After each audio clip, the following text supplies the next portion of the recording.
Daniel. Daniel chapter 1. In the 3rd year that Jehoiakim was king of Judah, King Nebuchadnezzar of Babylonia attacked Jerusalem. The Lord let Nebuchadnezzar capture Jehoiakim and take away some of the things used in God's temple. And when the king returned to Babylonia, he put these things in the temple of his own God. One day the king ordered Ashpenaz, his highest palace official, to choose some young men from the royal family of Judah and from other leading Jewish families.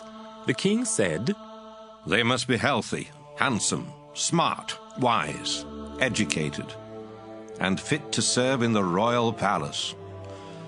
Teach them how to speak and write our language, and give them the same food and wine that I am served. Train them for 3 years, and then they can become court officials." 4 of the young Jews chosen were Daniel, Hananiah, Mishael, and Azariah, all from the tribe of Judah. But the king's chief official gave them Babylonian names. Daniel became Belteshazzar, Hananiah became Shadrach, Mishael became Meshach, and Azariah became Abednego. Daniel made up his mind to eat and drink only what God had approved for his people to eat, and he asked the king's chief official for permission not to eat the food and wine served in the royal palace. God had made the official friendly and kind to Daniel, but the man still told him, "The king has decided what you must eat and drink, and I'm afraid he will kill me if you eat something else and end up looking worse than the other young men." The king's official had put a guard in charge of Daniel and his 3 friends. So Daniel said to the guard, "For the next 10 days, let us have only vegetables and water at mealtime. When the 10 days are up, compare how we look with the other young men and decide what to do with us." The guard agreed to do what Daniel had asked. 10 days later, Daniel and his friends looked healthier and better than the young men who had been served food from the royal palace. After this, the guard let them eat vegetables instead of the rich food and wine. God made the 4 young men smart and wise. They read a lot of books and became well educated. Daniel could also tell the meaning of dreams and visions. At the end of the 3-year period set by King Nebuchadnezzar, his chief palace official brought all the young men to him. The king interviewed them and discovered that none of the others were as outstanding as Daniel, Hananiah, Mishael, and Azariah. So they were given positions in the royal court. From then on, whenever the king asked for advice, he found their wisdom was 10 times better than that of any of his other advisors and magicians. Daniel served there until the 1st year of King Cyrus. Daniel chapter 2. During the 2nd year that Nebuchadnezzar was king, he had such horrible nightmares that he could not sleep. So he called in his counselors, advisors, magicians, and wise men, and said, "I am disturbed by a dream that I don't understand, and I want you to explain it." They answered in Aramaic, "Your Majesty, we hope you live forever. We are your servants. Please tell us your dream, and we will explain what it means." But the king replied, "No, I have made up my mind. If you don't tell me both the dream and its meaning, you will be chopped to pieces, and your houses will be torn down. However, if you do tell me both the dream and its meaning, you will be greatly rewarded and highly honored. Now, tell me the dream and explain what it means." "Your Majesty," they said, "if you will only tell us your dream, we will interpret it for you." The king replied, "You're just stalling for time, because you know what's going to happen if you don't come up with the answer. You've decided to make up a bunch of lies, hoping I might change my mind.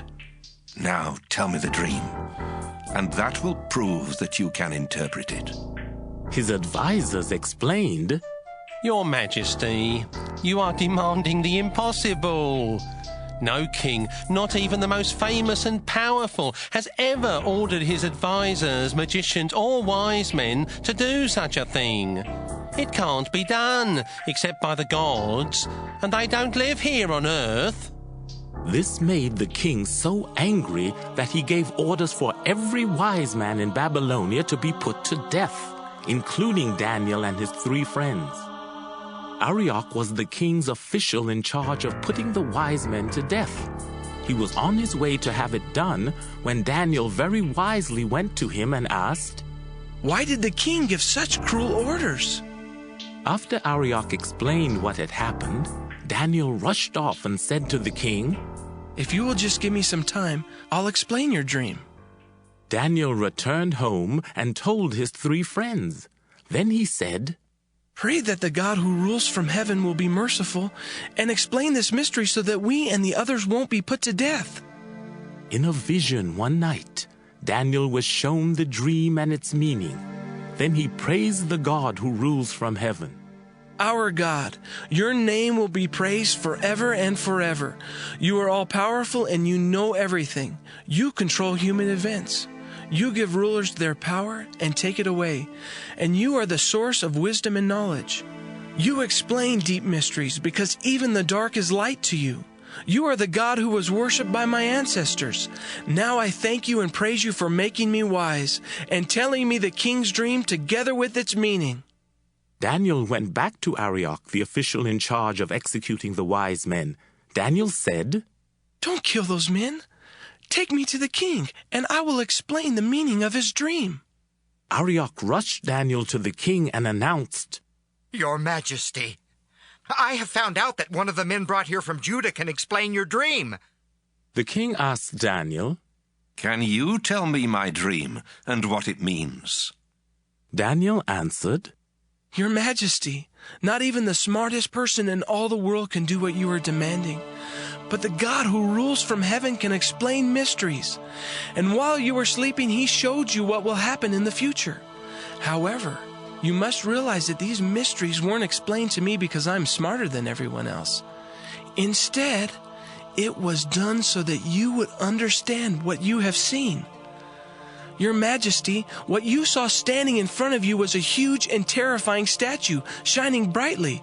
Its head was made of gold, its chest and arms were silver, and from its waist down to its knees it was bronze. From there to its ankles it was iron, and its feet were a mixture of iron and clay.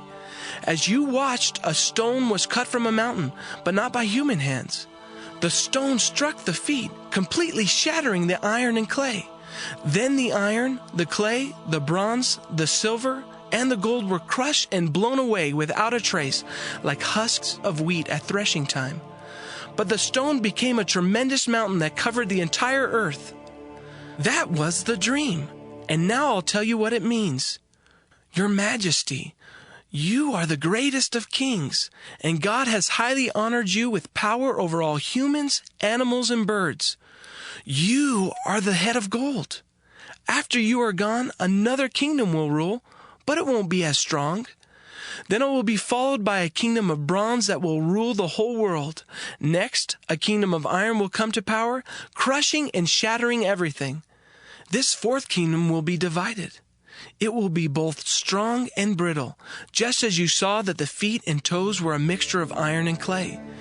This kingdom will be the result of a marriage between kingdoms, but it will crumble, just as iron and clay don't stick together. During the time of those kings, the God who rules from heaven will set up an eternal kingdom that will never fall. It will be like the stone that was cut from the mountain, but not by human hands, the stone that crushed the iron, bronze, clay, silver, and gold. Your Majesty, in your dream, the great God has told you what is going to happen, and you can trust this interpretation." King Nebuchadnezzar bowed low to the ground and worshipped Daniel. Then he gave orders for incense to be burned and a sacrifice of grain to be offered in honor of Daniel. The king said, Now I know that your God is above all other gods and kings, because he gave you the power to explain this mystery. The king then presented Daniel with a lot of gifts. He promoted him to governor of Babylon province and put him in charge of the other wise men. At Daniel's request, the king appointed Shadrach, Meshach, and Abednego to high positions in Babylon province, and he let Daniel stay on as a palace official. Daniel chapter 3. King Nebuchadnezzar ordered a gold statue to be built 90 feet high and 9 feet wide. He had set it up in Dura Valley near the city of Babylon, and he commanded his governors, advisors, treasurers, judges, and his other officials to come from everywhere in his kingdom to the dedication of the statue. So all of them came and stood in front of it. Then an official stood up and announced, "People of every nation and race, now listen to the king's command. Trumpets, flutes, harps, and all other kinds of musical instruments will soon start playing. When you hear the music, you must bow down and worship the statue that King Nebuchadnezzar has set up. Anyone who refuses will at once be thrown into a flaming furnace." As soon as the people heard the music, they bowed down and worshipped the gold statue that the king had set up. Some Babylonians used this as a chance to accuse the Jews to King Nebuchadnezzar. They said, "Your Majesty, we hope you live forever. You commanded everyone to bow down and worship the gold statue when the music played, and you said that anyone who did not bow down and worship it would be thrown into a flaming furnace. Sir, you appointed 3 men to high positions in Babylon province, but they have disobeyed you.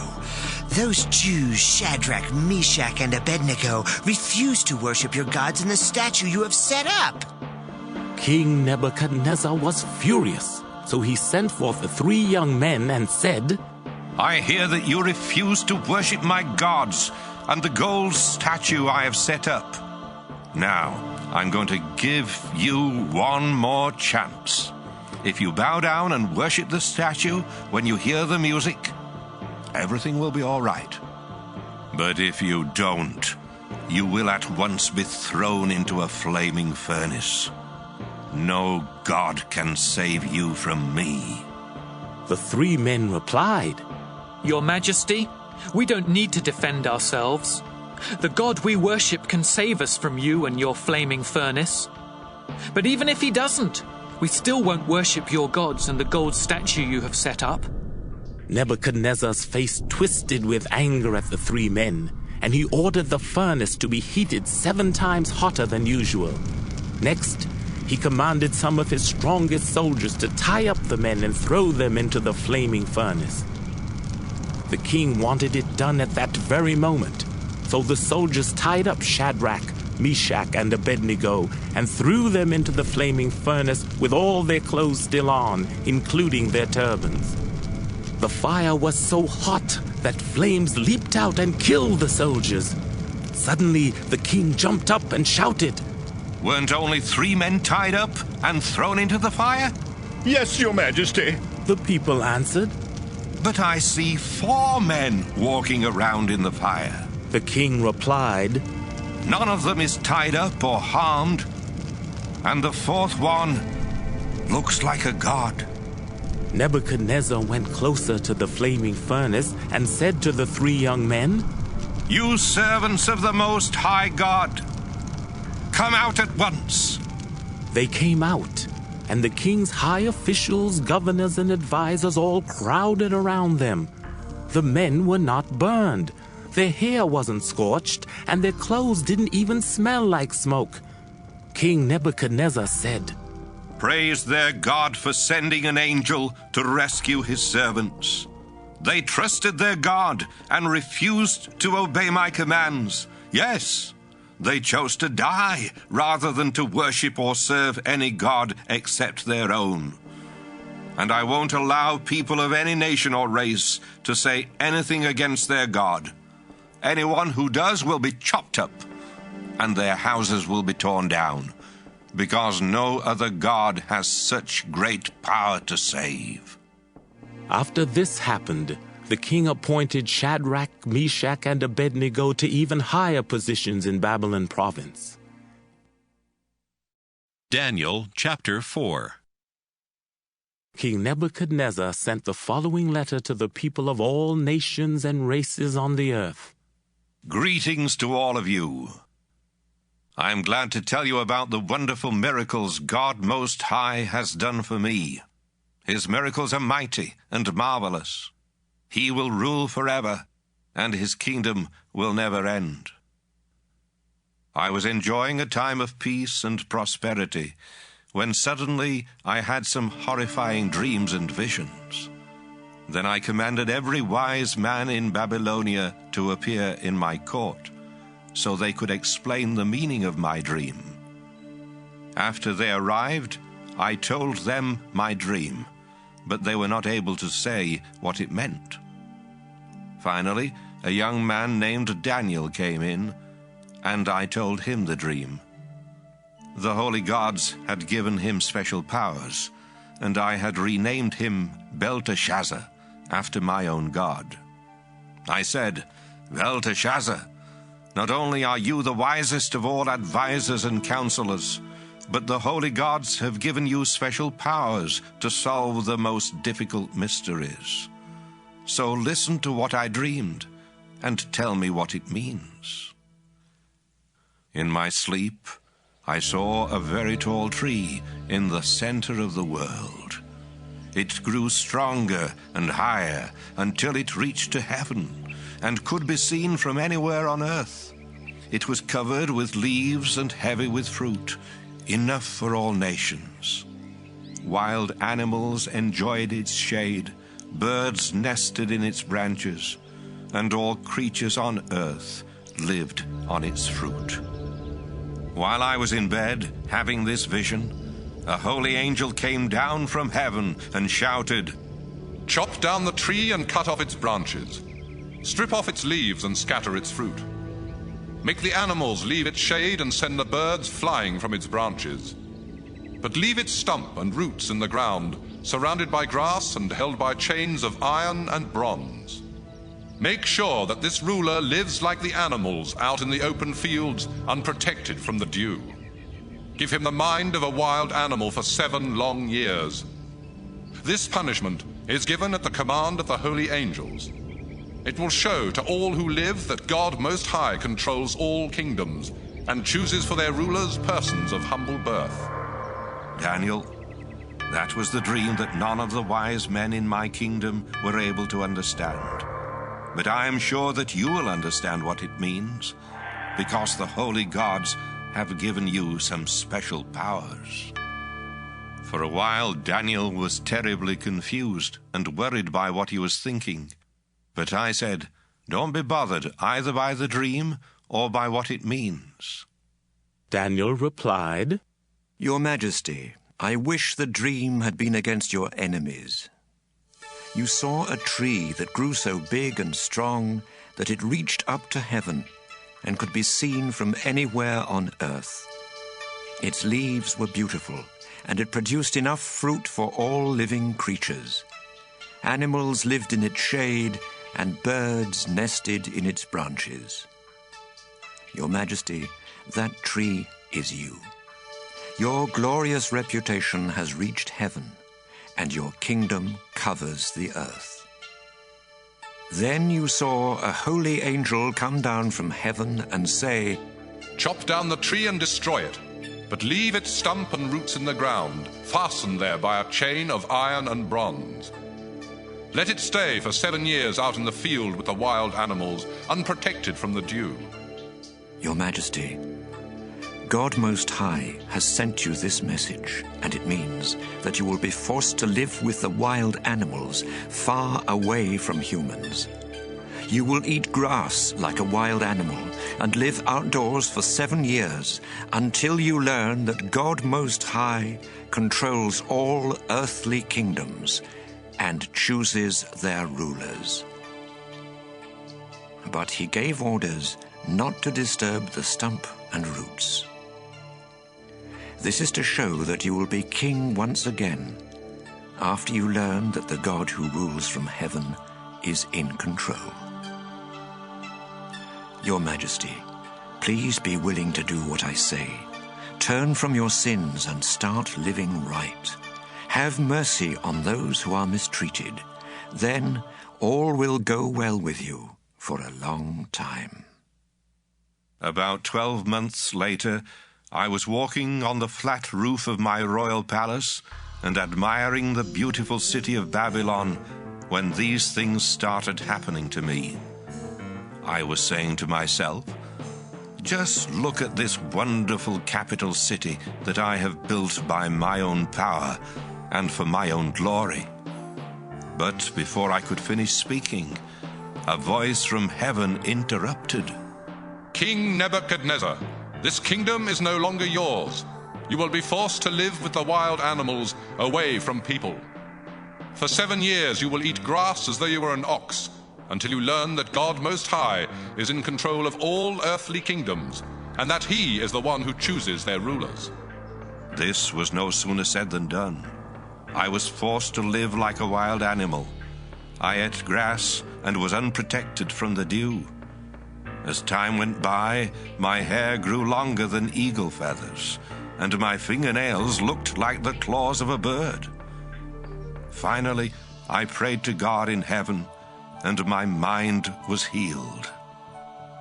Then I said, I praise and honor God Most High.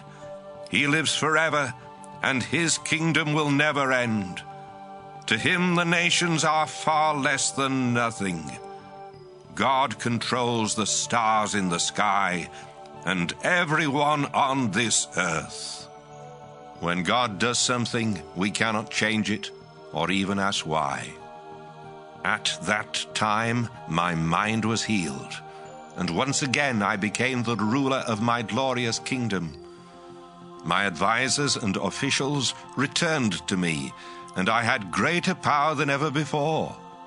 That's why I say, praise and honor the King who rules from heaven. Everything He does is honest and fair, and He can shatter the power of those who are proud.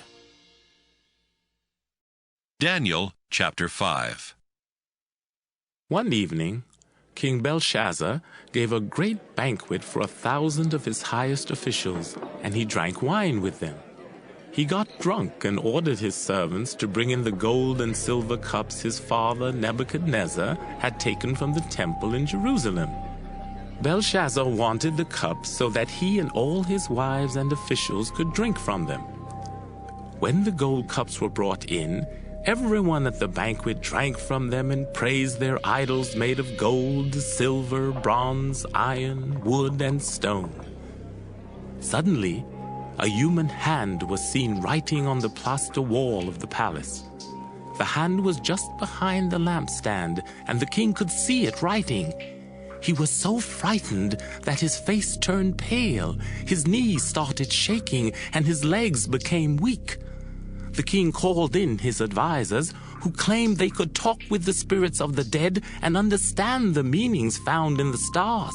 He told them, The man who can read this writing and tell me what it means will become the third most powerful man in my kingdom. He will wear robes of royal purple and a gold chain around his neck.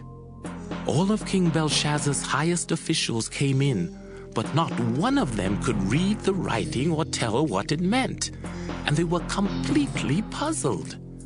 Now the king was more afraid than ever before, and his face turned white as a ghost. When the queen heard the king and his officials talking, she came in and said, Your Majesty, I hope you live forever. Don't be afraid or look so pale. In your kingdom, there is a man who has been given special powers by the holy gods. When your father, Nebuchadnezzar, was king, this man was known to be as smart, intelligent, and wise as the gods themselves. Your father put him in charge of all who claimed they could talk with the spirits, or understand the meanings in the stars, or tell about the future. He also changed the man's name from Daniel to Belteshazzar. Not only is he wise and intelligent, but he can explain dreams and riddles and solve difficult problems. Send for Daniel, and he will tell you what the writing means. When Daniel was brought in, the king said, So, you are Daniel, one of the captives my father brought back from Judah. I was told that the gods have given you special powers, and that you are intelligent and very wise. Neither my advisers nor the men who talk with the spirits of the dead could read this writing or tell me what it means. But I've been told that you understand everything and that you can solve difficult problems. Now then, if you can read this writing and tell me what it means, you will become the third most powerful man in my kingdom. You will wear royal purple robes and have a gold chain around your neck. Daniel answered, Your Majesty, I will read the writing and tell you what it means, but you may keep your gifts or give them to someone else. Sir, the Most High God made your father a great and powerful man, and brought him much honor and glory. God did such great things for him that people of all nations and races shook with fear. Your father had the power of life or death over everyone, and he could honor or ruin anyone he chose. But when he became proud and stubborn, his glorious kingdom was taken from him. His mind became like that of an animal, and he was forced to stay away from people and live with wild donkeys. Your father ate grass like an ox, and he slept outside where his body was soaked with dew. He was forced to do this until he learned that the Most High God rules all kingdoms on earth and chooses their kings. King Belshazzar, you knew all of this, but you still refused to honor the Lord who rules from heaven. Instead, you turned against him and ordered the cups from his temple to be brought here, so that you and your wives and officials could drink wine from them. You praised idols made of silver, gold, bronze, iron, wood, and stone, even though they cannot see or hear or think. You refused to worship the God who gives you breath and controls everything you do. That's why he sent the hand to write this message on the wall. The words written there are Mimi, which means numbered, Tekel, which means weighed, and Parsin, which means divided. God has numbered the days of your kingdom and has brought it to an end. He has weighed you on his balance scales, and you fall short of what it takes to be king. So God has divided your kingdom between the Medes and the Persians. Belshazzar gave a command for Daniel to be made the third most powerful man in his kingdom and to be given a purple robe and a gold chain. That same night the king was killed. Then Darius the Mede, who was 62 years old, took over his kingdom. Daniel chapter 6. Darius divided his kingdom into 120 states and placed a governor in charge of each one. In order to make sure that his government was run properly, Darius put 3 other officials in charge of the governors. One of these officials was Daniel, and he did his work so much better than the other governors and officials that the king decided to let him govern the whole kingdom. The other men tried to find something wrong with the way Daniel did his work for the king, but they could not accuse him of anything wrong because he was honest and faithful and did everything he was supposed to do. Finally, they said to one another, "We will never be able to bring any charge against Daniel, unless it has to do with his religion." They all went to the king and said, "Your Majesty, we hope you live forever. All of your officials, leaders, advisors, and governors agree that you should make a law forbidding anyone to pray to any god or human except you for the next 30 days. Everyone who disobeys this law must be thrown into a pit of lions. Order this to be written and then sign it so it cannot be changed, just as no written law of the Medes and Persians can be changed." So King Darius made the law and had it written down. Daniel heard about the law, but when he returned home, he went upstairs and prayed in front of the window that faced Jerusalem. In the same way that he had always done, he knelt down in prayer 3 times a day, giving thanks to God. The men who had spoken to the king watched Daniel and saw him praying to his God for help. They went back to the king and said, Didn't you make a law that forbids anyone to pray to any god or human except you for the next 30 days? And doesn't the law say that everyone who disobeys it will be thrown into a pit of lions? Yes, that's the law I made. The king agreed. And just like all written laws of the Medes and Persians, it cannot be changed. The men then told the king, That Jew named Daniel, who was brought here as a captive, refuses to obey you or the law that you ordered to be written. And he still prays to his God 3 times a day. The king was really upset to hear about this, and for the rest of the day he tried to think how he could save Daniel. At sunset, the men returned and said, Your Majesty, remember that no written law of the Medes and Persians can be changed, not even by the king. So Darius ordered Daniel to be brought out and thrown into a pit of lions. But he said to Daniel, You have been faithful to your God, and I pray that he will rescue you. A stone was rolled over the pit, and it was sealed. Then Darius and his officials stamped the seal to show that no one should let Daniel out. All night long the king could not sleep. He did not eat anything, and he would not let anyone come in to entertain him. At daybreak, the king got up and ran to the pit. He was anxious and shouted, Daniel, you were faithful and served your God. Was he able to save you from the lions? Daniel answered, Your Majesty, I hope you live forever. My God knew that I was innocent, and he sent an angel to keep the lions from eating me. Your Majesty, I have never done anything to hurt you. The king was relieved to hear Daniel's voice, and he gave orders for him to be taken out of the pit. Daniel's faith in his God had kept him from being harmed, and the king ordered the men who had brought charges against Daniel to be thrown into the pit together with their wives and children. But before they even reached the bottom, the lions ripped them to pieces.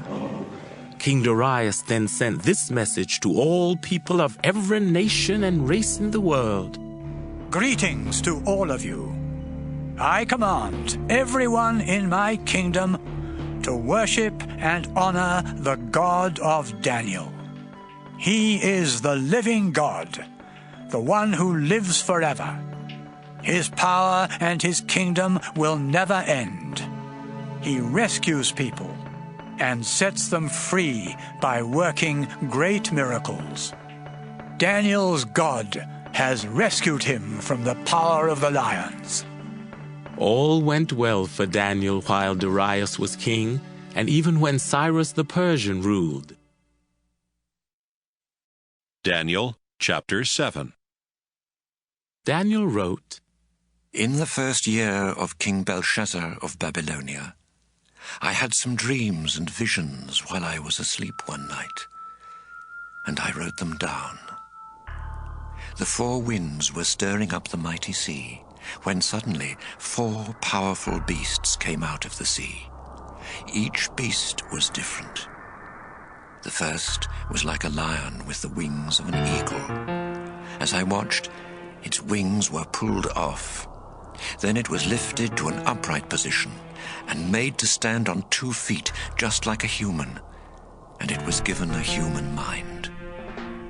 The second beast looked like a bear standing on its hind legs. It held 3 ribs in its teeth, and it was told, Attack! Eat all the flesh you want. The third beast was like a leopard, except that it had 4 wings and 4 heads. It was given authority to rule. The fourth beast was stronger and more terrifying than the others. Its huge teeth were made of iron, and what it didn't grind with its teeth, it smashed with its feet. It was different from the others, and it had horns on its head, 10 of them. Just as I was thinking about these horns, a smaller horn appeared, and 3 of the other horns were pulled up by the roots to make room for it. This horn had the eyes of a human, and a mouth that spoke with great pride. Thrones were set up while I was watching, and the eternal God took his place. His clothing and his hair were white as snow. His throne was a blazing fire with fiery wheels, and flames were dashing out from all around him. Countless thousands were standing there to serve him. The time of judgment began, and the books were opened. I watched closely to see what would happen to this smaller horn because of the arrogant things it was saying. Then, before my very eyes, the fourth beast was killed and its body destroyed by fire. The other 3 beasts had their authority taken from them, but they were allowed to live a while longer. As I continued to watch the vision that night, I saw what looked like a Son of Man coming with the clouds of heaven, and he was presented to the eternal God. He was crowned king and given power and glory, so that all people of every nation and race would serve him. He will rule forever, and his kingdom is eternal, never to be destroyed. Daniel wrote, I was terrified by these visions, and I didn't know what to think. So I asked one of those standing there, and he explained. The 4 beasts are 4 earthly kingdoms, but God Most High will give his kingdom to his chosen ones, and it will be theirs forever and ever. I wanted to know more about the 4th beast, because it was so different and much more terrifying than the others. What was the meaning of its iron teeth and bronze claws, and of its feet that smashed what the teeth and claws had not ground and crushed? I also wanted to know more about all 10 of those horns on its head. I especially wanted to know more about the one that took the place of 3 of the others, the horn that had eyes and spoke with arrogance and seemed greater than the others. While I was looking, this horn attacked God's chosen ones and was winning the battle. Then God Most High, the eternal God, came and judged in favor of his chosen ones, because the time had arrived for them to be given the kingdom. Then I was told by the one standing there, The 4th beast will be a 4th kingdom to appear on earth. It will be different from all the others. It will trample the earth and crush it to pieces. All 10 of those horns are kings who will come from this kingdom, and 1 more will follow. This horn will be different from the others, and it will conquer 3 other kings. This king will speak evil of God Most High, and he will be cruel to God's chosen ones.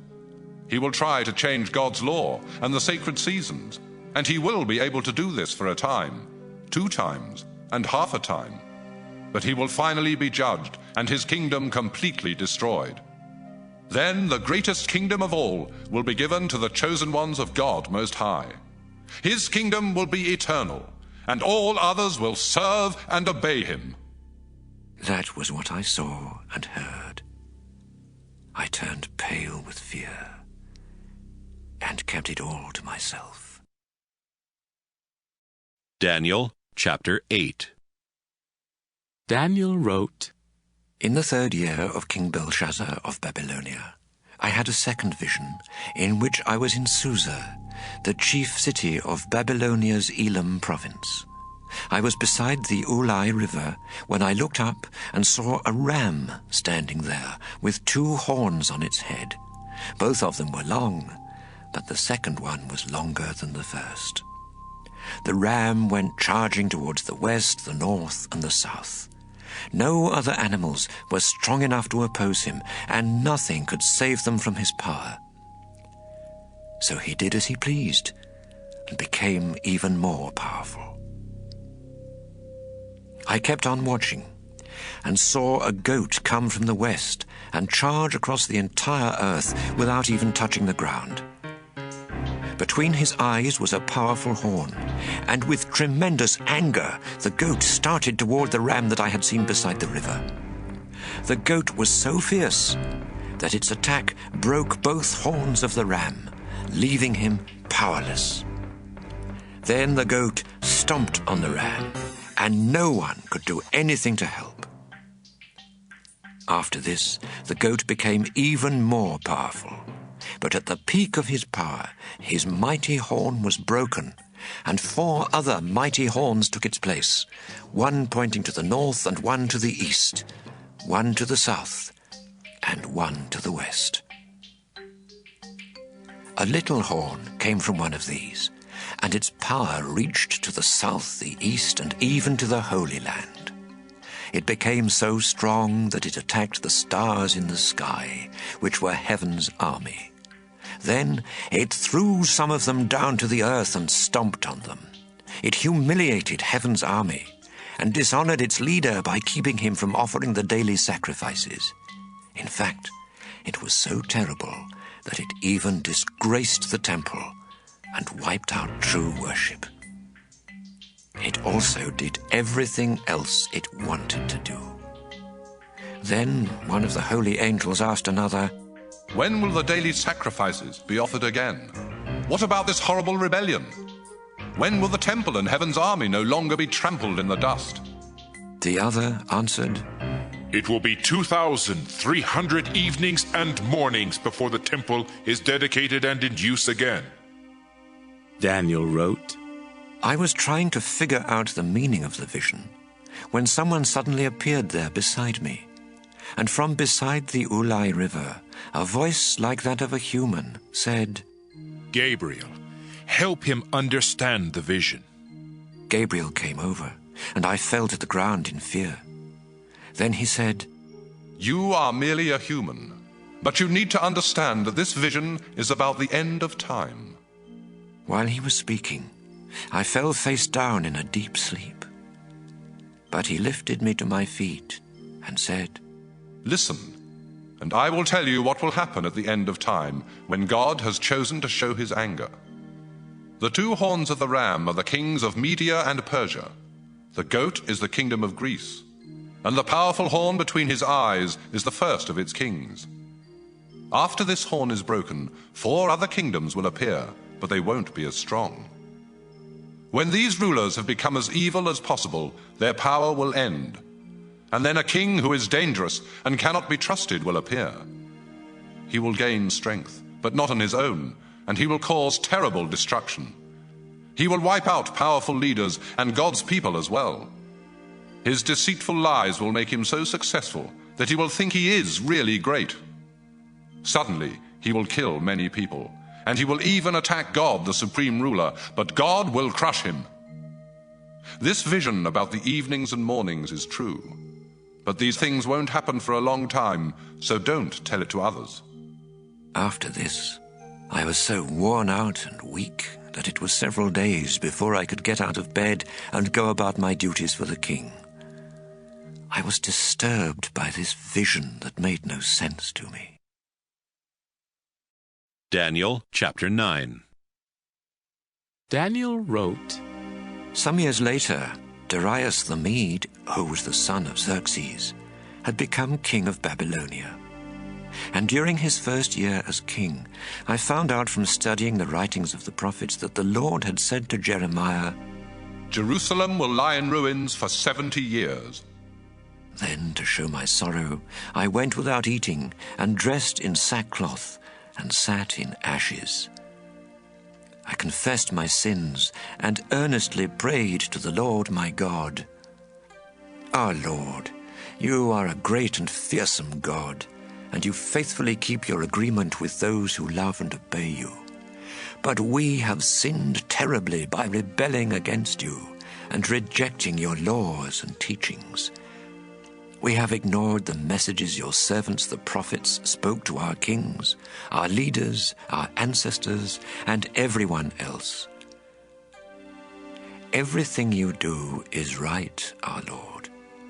But still we suffer public disgrace because we have been unfaithful and have sinned against you. This includes all of us, both far and near, the people of Judah, Jerusalem, and Israel, as well as those you dragged away to foreign lands, and even our kings, our officials, and our ancestors. Lord God, you are merciful and forgiving, even though we have rebelled against you and rejected your teachings that came to us from your servants, the prophets. Everyone in Israel has stubbornly refused to obey your laws, and so those curses written by your servant Moses have fallen upon us. You warned us and our leaders that Jerusalem would suffer the worst disaster in human history, and you did exactly as you had threatened. We have not escaped any of the terrible curses written by Moses, and yet we have refused to beg you for mercy and to remind ourselves of how faithful you have always been. And when you finally punished us with this horrible disaster, that was also the right thing to do, because we deserved it so much. Our Lord God, with your own mighty arm, you rescued us from Egypt and made yourself famous to this very day, but we have sinned terribly. In the past, you treated us with such kindness that we now beg you to stop being so terribly angry with Jerusalem. After all, it is your chosen city, built on your holy mountain, even though it has suffered public disgrace because of our sins and those of our ancestors. I am your servant, Lord God, and I beg you to answer my prayers and bring honor to yourself by having pity on your temple that lies in ruins. Please show mercy to your chosen city, not because we deserve it, but because of your great kindness. Forgive us. Hurry and do something, not only for your city and your chosen people, but to bring honor to yourself. I was still confessing my sins and those of all Israel to the Lord my God, and I was praying for the good of his holy mountain, when Gabriel suddenly came flying in at the time of the evening sacrifice. This was the same Gabriel I had seen in my vision, and he explained, Daniel, I am here to help you understand the vision. God thinks highly of you, and at the very moment you started praying, I was sent to give you the answer. God has decided that for 70 weeks your people and your holy city must suffer as the price of their sins. Then evil will disappear, and justice will rule forever. The visions and words of the prophets will come true, and a most holy place will be dedicated. You need to realize that from the command to rebuild Jerusalem until the coming of the chosen leader, it will be 7 weeks and another 62 weeks. Streets will be built in Jerusalem, and a trench will be dug around the city for protection, but these will be difficult times. At the end of the 62 weeks, the chosen leader will be killed and left with nothing. A foreign ruler and his army will sweep down like a mighty flood, leaving both the city and the temple in ruins. And war and destruction will continue until the end, just as God has decided. For 1 week, this foreigner will make a firm agreement with many people, and halfway through this week he will end all sacrifices and offerings. Then the horrible thing that causes destruction will be put there, and it will stay there until the time God has decided to destroy this one who destroys. Daniel chapter 10. In the 3rd year of Cyrus the king of Persia, a message came to Daniel from God, and it was explained in a vision.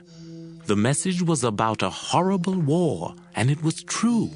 Daniel wrote, For 3 weeks I was in sorrow. I ate no fancy food or meat. I drank no wine, and I put no olive oil on my face or hair. Then, on the 24th day of the 1st month, I was standing on the banks of the great Tigris River when I looked up, and saw someone dressed in linen and wearing a solid gold belt. His body was like a precious stone, his face like lightning, his eyes like flaming fires, his arms and legs like polished bronze, and his voice like the roar of a crowd. Although the people who were with me did not see the vision, they became so frightened that they scattered and hid. Only I saw this great vision. I became weak and pale, and at the sound of his voice I fell face down in a deep sleep. He raised me to my hands and knees, and then said, Daniel, your God thinks highly of you, and he has sent me. So stand up and pay close attention. I stood trembling, while the angel said, Daniel, don't be afraid. God has listened to your prayers since the first day you humbly asked for understanding, and he has sent me here. But the guardian angel of Persia opposed me for 21 days. Then Michael, who is one of the strongest guardian angels, came to rescue me from the kings of Persia. Now I have come here to give you another vision about what will happen to your people in the future. While this angel was speaking to me, I stared at the ground, speechless. Then he appeared in human form and touched my lips. I said, Sir, this vision has brought me great pain and has drained my strength. I am merely your servant. How can I possibly speak with someone so powerful when I am almost too weak to get my breath? The angel touched me a second time and said, Don't be frightened. God thinks highly of you, and he intends this for your good, so be brave and strong. At this, I regained my strength and replied, Please speak. You have already made me feel much better. Then the angel said, Now do you understand why I have come? Soon I must leave to fight against the guardian angel of Persia. Then, after I have defeated him, the guardian angel of Greece will attack me. I will tell you what is written in the book of truth, but first you must realize that no one except Michael, the guardian angel of Israel, is on my side. Daniel chapter 11. You also need to know that I protected and helped Darius the Mede in his first year as king. What I am going to tell you is certain to happen. 4 kings will rule Persia, one after the other, but the 4th one will become much richer than the others. In fact, his wealth will make him so powerful that he will turn everyone against the kingdom of Greece. Then a mighty king will come to power and will be able to do whatever he pleases. But suddenly, his kingdom will be crushed and scattered to the 4 corners of the earth, where 4 more kingdoms will rise. But these won't be ruled by his descendants or be as powerful as his kingdom. The king of the south will grow powerful. Then one of his generals will rebel and take over most of the kingdom. Years later, the southern kingdom and the northern kingdom will make a treaty, and the daughter of the king of the south will marry the king of the north. But she will lose her power. Then she, her husband, their child, and the servants who came with her will all be killed. After this, one of her relatives will become the ruler of the southern kingdom. He will attack the army of the northern kingdom and capture its fortresses. Then he will carry their idols to Egypt, together with their precious treasures of silver and gold, but it will be a long time before he attacks the northern kingdom again. Some years later, the king of the north will invade the southern kingdom, but he will be forced back to his own country. The sons of the king of the north will gather a huge army that will sweep down like a roaring flood, reaching all the way to the fortress of the southern kingdom. But this will make the king of the south angry, and he will defeat this large army from the north.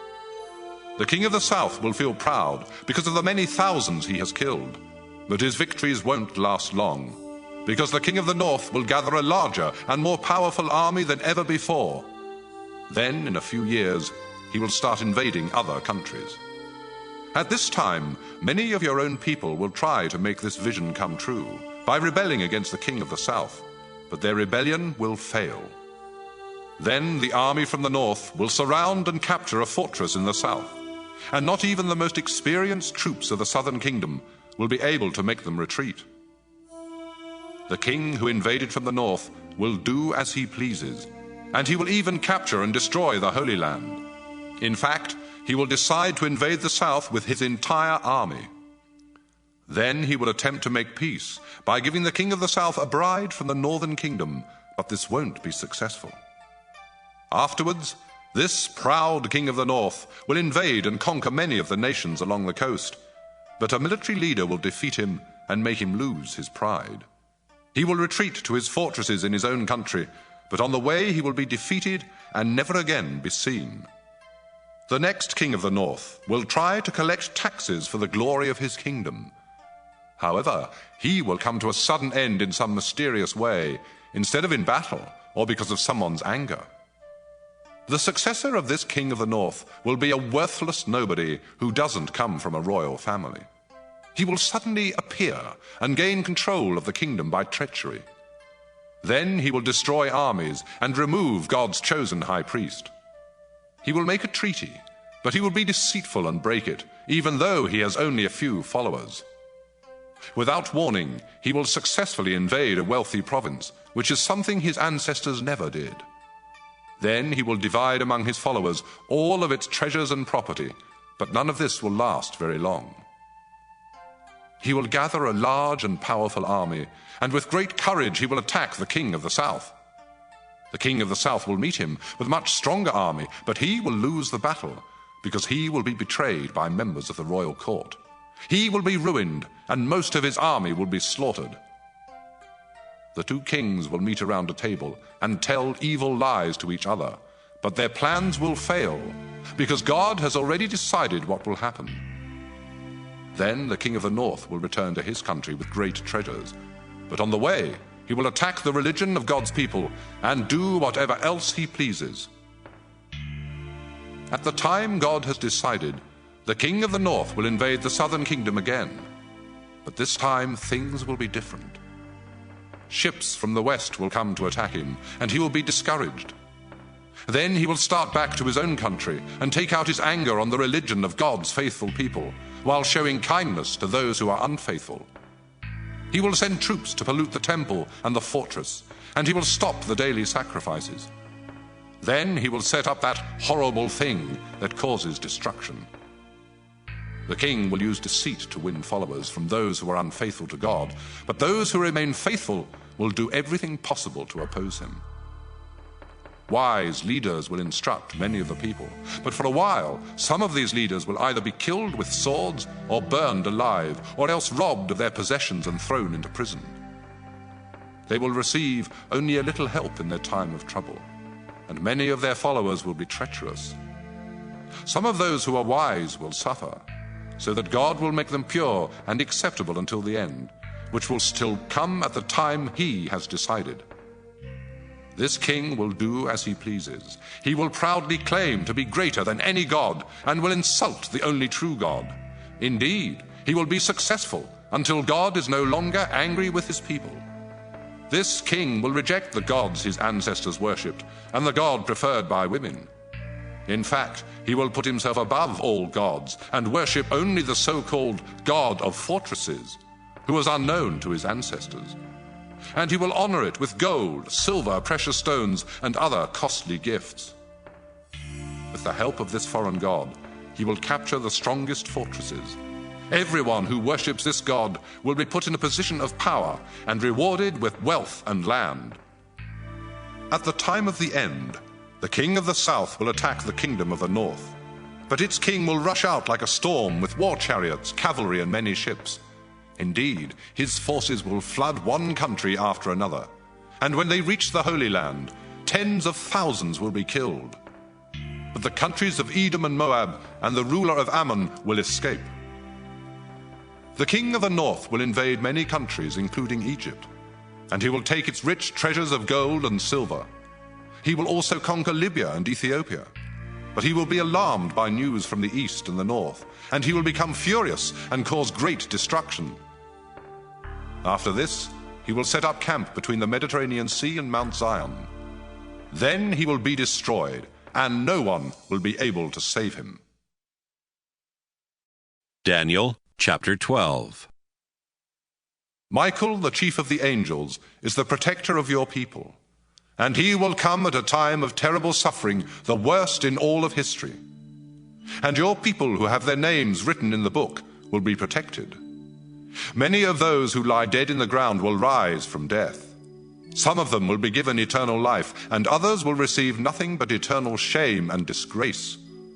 Everyone who has been wise will shine as bright as the sky above, and everyone who has led others to please God will shine like the stars. Daniel, I now command you to keep the message of this book secret until the end of time, even though many people will go everywhere, searching for the knowledge to be found in it. Daniel wrote, I looked around and saw two other people, one on this side of the river and one on the other side. The angel who had spoken to me was dressed in linen and was standing upstream from them.